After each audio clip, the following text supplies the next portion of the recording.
It's your girl, LA The Life Toya, and you have my podcast, LA The Life for the Culture. And I have an amazing guest with me today. I really don't got to introduce her, but I'm going to go ahead. She's been out here doing her thing. And without further ado, who we got? Jazz One Hand Beauty. Jazz One Hand Beauty. Hey, y'all. We about to get into it. Y'all ready? Are y'all ready? All right, Jazz. So, girl, you've been out here doing your thing. Okay? Yes, girl. And I just want to say I'm very proud of you. Thank for you. one. Thank you. And what are some things that you got going on? No, before we get in there, I don't want to talk about that right now. We're going to go back to, like, where you from? Where are you from? I am from a small town in Cobb County called Powder Springs, Georgia. Okay, and how far is that from Atlanta? I say about 20 minutes. Okay. So, how was like school? Like, we're gonna start from elementary on up. Okay, well, I was actually raised by my grandparents, but my mother, she had me from the time that I was born until I'll say about 11 years old. And when people hear about Cobb County, they automatically think I'm rich. When I tell them that I was raised in Cobb County, they be like, "You was raised in Cobb County? Oh, I know you lived a good life." Listen, there are projects everywhere. It don't matter where you are in the country. That is and true. in Cobb, we had an area called Marietta. We had an area called Austell, and those were like two different places where in Austell, you had more of your Latinos. Okay. And that's where the projects was for them. And then in Marietta, you had the Marietta Housing Authority, and that was for more of the black community. Okay. And my mom, she would have us from project to project. Wow. Do you hear me? Like you be in school and you do your project from beginning to end. Yes. I've been all over Cobb County. Wow. So from that experience, I was able to do a lot of different things. Because I was able to go to school with kids that had everything they wanted. And then there were kids, they just put us in place right there. So I feel like I have both sides. I have my mom upbringing with having me go from school to school and being in different areas. And then I have the stability side when I got with my grandparents. And things were like totally different. You're going to church, you're going to school, you're gonna make sure you don't get no bad grades. Ain't no extra activity unless it's with the church. Oh wow! So it was more structure with your grandparents versus your mom. It was a little bit more lenient. It was a lot more lenient, and then I feel like with my mom, it's like she really don't know what she doing at the time. And that's with a lot of parents. When you start now, you don't know. These kids is given to you, and there's not like a book for us. Yeah, you don't get no manual. That's And something me each and mom child talk is about. different. Yeah, it is. And some people don't realize that. My story, I had 6 kids, but I didn't have all of them. I inherited 3 of them because 2 of my sisters passed away. And I was a widow too. So I'm a widow. I'm raising 6 kids. And, when in my hometown, people like, "Oh, them kids is bad. Like, why are they doing that?" Every child has a different personality. Or they might be like, "Oh, why is that child always in trouble?" And maybe that one don't get in trouble as much. I treat every child according to their behavior because every child has a different behavior. So you hit it on the nose when you said that. Yeah, you don't know what you get. And so with my mom, I don't want to down talk her because I felt like she did the best she could with what she knew how to do. And with my grandparents, you got both of them in the home. You got your grandfather and you got your grandmother. 2 heads is always better than one. A 2-headed monster can really rule the world. For real. And I learned that. When I seen my grandparents being together, I seen them sitting at the table. And I seen them going over bills together. Girl. And I also seen my granddaddy reach in their pocket and give grandma that money. But my grandmother also had a meal for my granddaddy. Every time he came home. I could smell the food when I got off the bus. I mean, literally coming down once I got off that Girl, bus. that's heaven. You said they said you was rich. That is rich. That right there. Yes. A good meal. Yes. Because a good meal can take you far. So you're right. Yes. I had everything I needed with my grandparents. And now when I think about it, I'm like, I was so like going back and forth with them about the strict behavior and can't go to parties and can't do this. They saved my life. Wow. It They was did. a saving grace. They saved my life because if I was able to do those things, who knows what I would have got into. And now that I'm older and I'm sitting back and thinking about it, I really appreciate the structure. Because I want to give my kids that too. You don't want to be the parent that's like always fun and let's do this or let's do that. Yeah, trying to be their friend. You can't be your kids' friends because when you do that, they not gonna know the boundaries, like when to turn it off. They gonna still just look at you like you're their friend. So yeah, it definitely has to be boundary set. Like, hey, we can be cool, but no, I'm still mama, and this how I'm rocking. Well, it's time for me to get into that behind. You better get to listening. Yeah, real quick, straighten up. So I say all this to tell you that I have had both sides of the fence. I know how it feels to feel hungry, and I know how it feels to be hungry, like with dreams and motivation. So I've been on both sides of the fence. Yeah.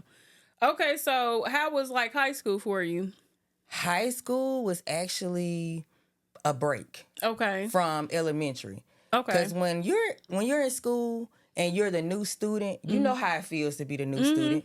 You know, nobody knows you. You're scared because you all these new people. You don't know if they're going to like you. Yeah. But imagine being a new person and you got a disability. Yes, let's speak on it. Because that's what a lot of people sometimes, if they don't know who you are, off back, they not gonna know that you have a disability unless they like really looking at you. So with that being said, what is the disability that you have? To the world, my hand is deformed. Okay. In my mom's stomach, my umbilical cord was wrapped around my hand. And I guess I was like, I'm coming in here. Right, regardless. And so it got wrapped around my fingers and it cut my circulation off and stopped my hand from growing. So from birth, you know, you can't miss nothing you ain't never had. Right. So I've had to use this hand to the best of my ability. And in elementary, it was really, really hard. Kids, they don't know no better. They see something different. I see something different. I'm going to look and say, wow, what's that? Right. We human at first, and then we proceed. Right. And so I got a lot of claw finger, lobster hand. I mean, the kids was, kids are brutal. Them kids was taking me out of town with them jokes. But you know what? Because you had to endure that, it actually prepared you for life later because it gave you strength. You probably didn't understand it at the time, but as you got older, you probably like, you know what? When somebody do try to talk about you, that ain't nothing. Girl, I'd have been through worse. I'd have been called worse. What you got next? So yeah, dang. Yeah, it made me a lot stronger because like now when I read the comments about what the people say about my videos, it doesn't hurt me. Oh, so people be saying crazy stuff in your videos? Man. Wow. I did one video where I didn't tell a guy that my hand was like this. And the women, I thought that the men were going to tear me up, but it was the sisters. It's always our sisters. They be the first ones. They love tearing us down. Me up. They were like, you should disclose that your hand is like that. How dare you? And da-da-da-da. Hey, some of y'all butt stink. Do y'all disclose that y'all got a little yammer smell down there? And like I like to tell people, like you sitting there pointing your hand at somebody, you got a thumb pointing back at you. You got some flaws too. Yeah. The only difference between me and you is that I'm putting mine out here. You ain't bold enough to put yours out there because you ain't got the confidence. But yeah, that's I can't hide this. Yeah. It's right here. It's a part of you. But a lot of people, they make up so that you can't see what's really going on with them. Right. And with me, it's like you either love it or you don't. Or you don't. I love it. Okay, so the video that you put out, was that real or was that a skit? It was a skit. Okay, was it based off of a real situation that could have happened? It was based off a real situation. Because I have been in situations where... You didn't disclose. I didn't disclose, but it be the men. Y'all men see that booty. They don't care. Toot it up like two bump beds. Let me tell you something. I'm kind of moving fast forward a little bit. We did a skit together. And it was people that I knew that seen the skit. And so they was like... dang, her hand really go? And I'm like, yeah. They was like, I don't give a damn. She look good. So they don't care. They don't care. And see, the men, when they look, they looking at the shape. They looking at how I dress. Yes, the way you carry the way you carry yourself is what stand out more than anything. Like I said, when it's all about your presence. When you walk in and your presence set the tone, then you already know that you're a winner. So off back when you come in, nobody would know really that you don't have no hand unless you like point it out. Yeah. You know, they not gonna know that. But yeah, that's the power you got. That's a power. So I love it. I've had that situation. I had a guy, he pulled up on me, trying to holler. He seen everything. And then he got out the car. And you know how they do the look you up and down thing. So he looked me up and down and he's like, oh, shoot. And I'm like, I'm froze at that moment too because I'm like, does that change? Right. You know, and it did. Did you have the confidence that you have now then? This was recently, yes. Okay. And I'm glad because if this was like, I say about 18, 19, I would have cried in the car, baby. Oh, wow. You know, because it bothers me. It's like as women, we already got to fight against whether we're skinny, whether we're tall, whether our hair looks good, light skin, you know, whether you come from a rich family. Now I got to battle whether my hand or I ain't got no hand. Defines the person that you are. And it ain't like I got in an accident. Right, you was born like that. This God doing, baby. Take this up with God. Yeah. You know, but people don't look at it like that. They look at it like, okay, everybody, what they gonna think about me? Right. If I'm dating a girl who has a disability. Baby, I'm running circles over two-handed girls. I know that's right. Just give me a chance. I know that's right. So this ain't stop. This hand ain't stopping nothing. Nothing, baby. Okay, so you mentioned kids. Do you have any kids? I have a daughter. Okay. Let me tell you about that experience. Okay, tell me about that. When I was pregnant with my daughter, let me back it up a little bit. I used to tell everybody I didn't want no kids. I would say I do not want no kids. What was your reason of saying that? Because I didn't want my daughter to have a disability. Hand like you this. thought she was gonna have it. Yeah, and I realized I'm brave. I'm real brave. And I didn't think that a child could be able to deal with the things that I have had to deal with. So when people would ask me, do I want a kid? I'd be like, no. But deep down inside, I really did want a child. Wow. And so I know that's probably like other people that have disabilities that say that they don't want kids. That's probably what they struggle with because you don't know how that could make a child suicidal. Yes, they might not be able to be strong enough to go home. Especially nowadays. Yeah, they not strong like we were when we growing up. They ain't. It's more so the foundation too. Like you said, you had your grandfather and grandmother, right? I'm sure that they were installing like good morals and values in you. You know, uplifting you. And nowadays, you really don't have that. If somebody got a disability, they might not have two parents. And then if they do got that one parent, she probably not a good motivator for that child. Like, hey, no, you know, you got a disability, but it doesn't stop life. So some kids won't be able to go through that. So I get you on that part. And we didn't have social media. So just imagine if... It was upfront and it faced personal, yeah. Come on, taking pictures and stuff like that. Dang. I just don't know how today they'll be able to deal with it. So right. You talking about today doing it? Yeah. It'd just be too much. Yeah. So I used to think like, no, I don't want the child. But it happened anyway. And my doctor, I used to ask her all the time. I'm like, hey, you see a hand? I don't care about nothing else. I don't care if the baby ugly. It's the hand there, ma'am. And we would just go back and forth and back and forth. She, started to build a relationship. And when I had the baby, she said, all I got to tell you is I see a hand. Because I was worried about that. I wanted to make sure my daughter had both her legs, both her arms. And it's a blessing how she did. She had everything she needs. So she was healthy. She was healthy. Wow, no disabilities. That's amazing. That's a blessing. Disabilities. That's a blessing. So with that, how has that made you look at life differently? As far as like people who may have tried to put like a stigma on you.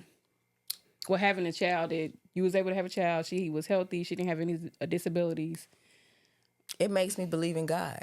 Amen. They did it. Hallelujah. Girl, you're going to make me shout up in this studio. Because how can somebody with one hand have a child with two hands and be able to flip the mirror around and show somebody Jesus with two hands how to run this world? Yes. You know, that to me, I was like, that's God's way of showing I'm real, baby. Yes. All you got to do is sit still. Get up every morning and wake up and handle my business, and I'm gonna make sure on my end of the stick you good. Yes. So it really it helped my faith level go up.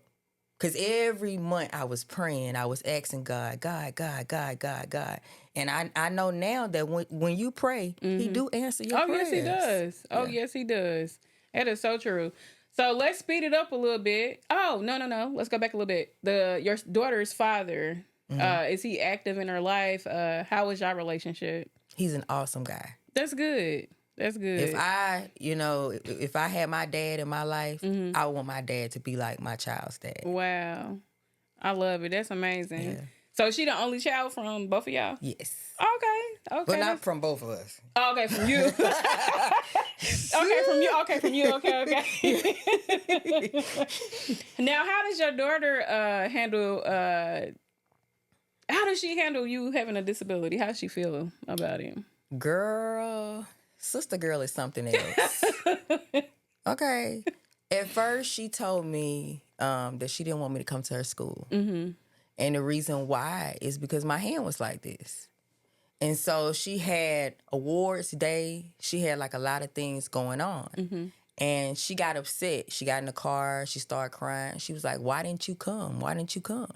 Oh, wow. And I told her, I said, because I can't be myself. Mm-hmm. You wanted me to show up as somebody else. And if you want me to come to your school, I don't mind coming, but I have to show up as me. Right. And so she had a field day the next following year. And she's like, Mom, can you come? Can you come? I'm like, all right, I'll come. When I came, the kids were running over there. They were like, Melody, your mom is so beautiful. And it made me feel good inside, too, because I stuck to my guns. Like, baby, it was a lesson for her, too, though.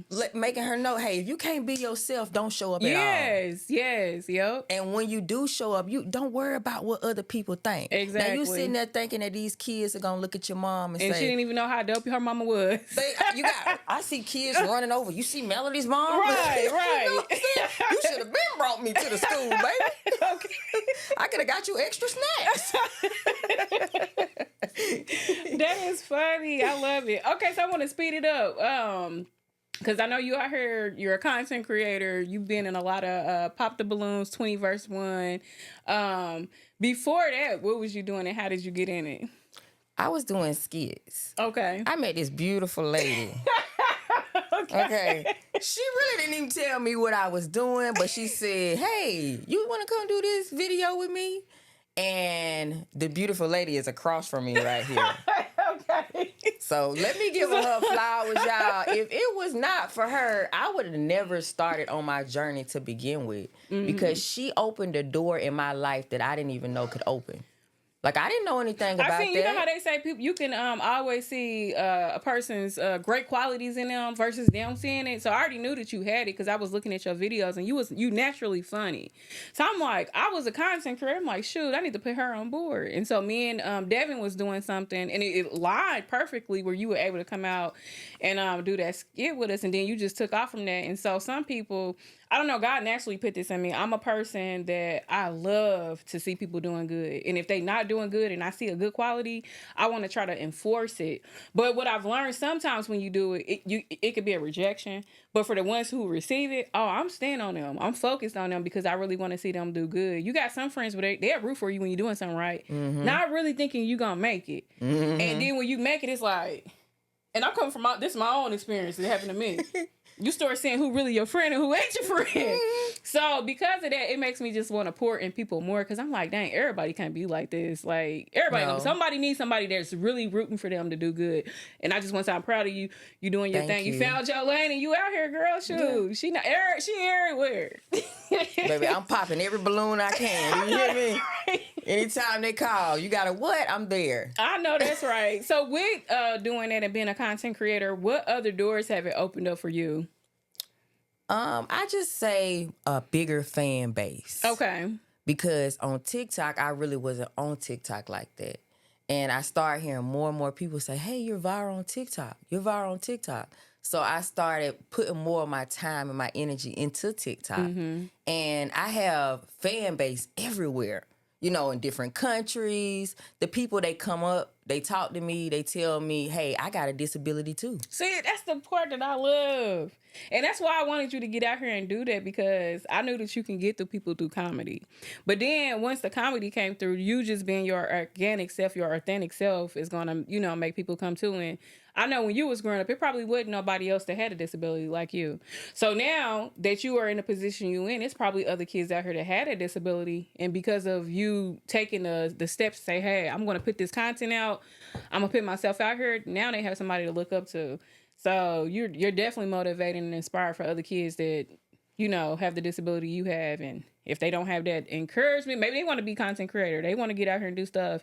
And somebody saying, no, you can't do it because you got a disability. They're like, no, I see Jazz, she doing it. Yeah. I can do it too. So I love it. When I was young, I seen DJ Paul. Okay. But it was something that was shamed upon. Okay. Nobody like looked at it and said, okay, let me spotlight the disability and add the talent. Mm-hmm. You got people like Ray Charles, you got Stevie Wonder, mm-hmm. but it's shamed upon. Mm-hmm. Now, with the internet and all these different content creators, it has opened a lane for us. Like, you got people like Shamar. Yes. Where now you can go on a song and you could clock that T. He got everybody doing it. You ain't even got to have no shoulder no more. You know what I'm saying? Yep. It's so many different things that you can do. I could go in the kitchen and I can cook, and it's not going to be like, oh my God, what's she doing in the kitchen? You know she ain't got no hand. And that's something I really want you to do too, show more of Jazz, like the lifestyle behind, because that's going to bring money too. Like, I always told you, like, it's cool being famous. It's cool, you know, getting the views. But what's really even doper about that is being monetized and getting the money from it. And so you already got viral content, with you putting that on your platform and then being able to generate income from it is just going to be even more life-changing for you, your daughter, and your family. So that's what I want you to move into now. Like, you already got your name out here, you know, start giving a little bit behind the scenes. Put some dollars on it, especially on Facebook, streaming over there too, because I know everybody talk about Twitch, Bigo, you got me on that. They pay, but it's like a lot more easier on Facebook. And I just believe in putting my content everywhere. So when you told me about that, I was there, girl, I started going everywhere. I'm trying to get some money. Okay. Because I was doing really great. I'm going to talk about this now. Content creating has its ups and downs. 2023, I was doing amazing. What I say, in 3 months, 90 days, I made about a little bit like $35,000, $35,000. And then Facebook changed it. And so now you got to work a little harder to get that change. So I don't see them big checks like I used to, but I'm going to keep going. But anyway, moral of the story, I'm telling you, put it out there so you can get them big checks, girl. I need more than just a hand. Yeah. Do y'all understand? Yeah. I need to get paid for the hand. Yes, and that's what I always say. I'm like, I'm cool with being famous and all, but I need the money behind it. You know what I mean? I ain't trying to be a capper out here like, oh, I'm living like this. No. I still work a 9 to 5, okay? But I'm still a full-time content creator. But yeah, fame and money is what I'm talking about. Give me the money with the fame. I'll take the money over fame. Please. But if I'm famous, let me get the money with it. So, Not just the fame. Because it costs to live still. It's short, especially nowadays. We in a recession, babe. And I got a child too. Yes. With birthdays and Christmas. School, all that. After school activities, food, all that. It's just, it could be a headache. So what other things do you have coming up now? I am really going to push stand up. Okay, yes, you should, because you're funny. I need the people to know that, hey, I'm here to stay. Mm-hmm. And I want to be able to network with other comedians, you know, pull from that lane and just set my tone as a real comedian. Yes, I definitely can see you doing that because she's funny, y'all. She don't even be meaning to be funny and she funny. So, when we together, we goofy as hell. Yeah, super goofy. I didn't even ask you, did you want something to drink?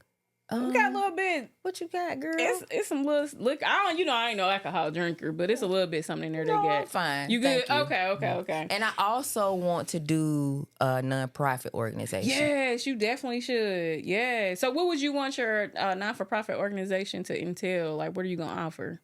Disabled moms. Yeah. I want to work with disabled moms because something else I was going to tell you about when I had my daughter, nobody in the hospital really was like, hey, do you need help holding her? Do you need help really with the diaper? A lot of times when you're disabled, it's a disadvantage to us for us to ask for help. So we're not going, it's a weakness. We're not going to say to you, hey, we need help. You're already looking at us like we need help. You So want to I kind of feel show your like independence. it should be more compassionate people, or people that should be able to work with people who have disabilities. But moms, it's a silent language that we're not saying. It's a silent language that the nurses are not saying, the doctors are not saying. And I feel like that's where I come in at, to help those mothers. Yes, I love it, and they definitely gonna need the help. So I could definitely see you doing good with that as well. I know a lawyer, so he works with helping people get non-for-profit organizations. So if you want to get connected with him, I definitely do that. You know, I'm good. If I ain't about to gatekeep and hold no resource, but his wife, she's a big content creator, and we actually had connected. And she lost a sister. She was murdered. Mom's was too. That's how we kind of connected. And so she was like, hey, if you want to start a non-for-profit, you know, my husband's a lawyer and he does the non-for-profit organization paperwork and all that for the 501c3. I'm like, cool. So, yeah, definitely connect you because that'd be great. And Atlanta need that. Are you acting? Are you in any movies?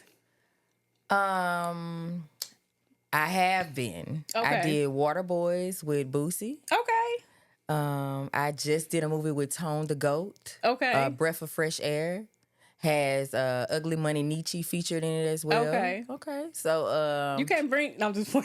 You want me to bring him over here? Look. I sure bring him over here. That's what's up. But I'm trying to think anything else that I'm missing. Oh, I did a BET movie. Ooh, okay. And I'm trying to remember the name of it. I've done so many different things. I'll get back to you. Okay. Well, look, so how you been able to get these roles? Are you getting booked? How is it? Because I need to get back in the scene. The directors, they message me on Instagram. Oh, okay. They might watch my skits and stuff, and they'll be like, hey, I think you'll be good at doing this. Or I think you'll be good at doing this. So the skits work out. They do, don't it? It puts you in some different areas for sure. That's why I be trying to tell people, even if you don't do skit, because everything in life we do is content. Everything. I always tell people, if you're trying to look for a way to get some money, start putting your life on there. You going to the grocery store, record that. You waking up in the morning. This is my morning routine, because it's going to open up some doors. And it'll put you in a lane like what you're doing now. Yeah. Directors will start hitting you up. So, yeah, I love it. That's amazing. Is there anything else you want to talk about before we end this podcast? Make sure y'all follow me on all my platforms, because that's like my number one thing now. Is that I'm trying to make all my fan bases make sense. YouTube, I'm a little late in the game, but it's still Jazz One Hand Beauty. TikTok is Jazzy Wazzy. I got to change it. I don't know how to. You can't do it in your editing? Every time I do it, it keeps telling me something about how I can't change it. I'm going to let you look at it. Yeah, that's correct. That's weird. Okay. Facebook is Jazz One Hand Beauty, and Instagram is Jazz One Hand Beauty. We trying to get Jazz One Hand Beauty all platforms. Okay. If you want to get it tattooed, you can. Okay. Y'all heard it. Okay, so it was something else I was gonna ask you and I forgot. I hate when I do that. Oh snap! It was something else. Is it by 20 versus 1? No. Dang. Oh yeah. So who are some of your favorite people that you have worked with in the industry? Kelly Kells. That's my girl. That's my girl too. I like her. Yeah. She coached me in a series that I was in. Y'all, I came there so unprepared. And she got you together. When I say, she was like, blah, blah, blah, blah, blah. I said, blah, blah, blah, blah. She said, blah, blah, blah, blah, blah, blah. I said, blah, blah, blah, blah, blah, blah. And it was on point. You know, and she had so much grace. And I didn't know who she was. Once I found out who Kelly Kells was, I said, that's like Mariah Carey teaching you and you don't even know it's Mariah Carey. Hey. I done lost my damn mind. And she another one, especially with comedy. You definitely should link up with her because she funny as naturally. Working on set with her, she just about to take over the room. Everybody is gonna be laughing, and that's just her. Yeah. She don't even intentionally try to do it. She just naturally funny. So I'm proud of her too because she came. I remember going to an improv show. One of my friends, she's friends with her, had invited me to come out, and it was amazing. I'm talking about improv, girl. You would have thought she was in a movie. Yeah. You know what I mean? And she killed it. And so from there, I've always liked her, and then I got to work with her as well, a few comedy skits or whatever. But she funny as hell. Yeah, she's Let's a go. natural. I love She her, and is. she's a woman's woman. Yeah, she is. She's here for us. Is. Girl, look, when we worked, she was like, she found out I was on TikTok. This before her stuff like is big like it is. She's like, oh, girl, we gotta link up. I said, yes, girl. Yes, let's link up. Let's link. Yeah. So yeah, I love her. Okay, then what about any like artists or any people you have done the 20 versus 1 with? I would say Woody. He funny. Okay. Woody is such a nice person. Mm-hmm. And advice on the sidelines, he's always told me to get my bag. I know that's right. He always in my ear like, hey, let them know. Mm-hmm. Shoot, if they want you to come, they're going to have to step in that bank account. Yes. Because you are a force too. Mm-hmm. You make them numbers rise too. Yes. And that's why people reach out to you too. Because they know. To have somebody that is winning like that, Mm-hmm. not be like too high up or not feel like you're not on their level to come and say, hey, he'll call me, he'll be like, hey, I'm doing something. You should show up to this. Wow. That's and love. I really appreciate that. So yeah. I love it. I love it. Well, thank you for coming to bless my podcast. I definitely appreciate it. Welcome. But yeah, so look, we out. Look, make sure y'all go follow her. She funny as hell. She's gonna keep y'all laughing, and then she go live all the time. She's gonna interact with y'all. So yeah. But we out. Until next time, I'll talk to y'all later. It's been good.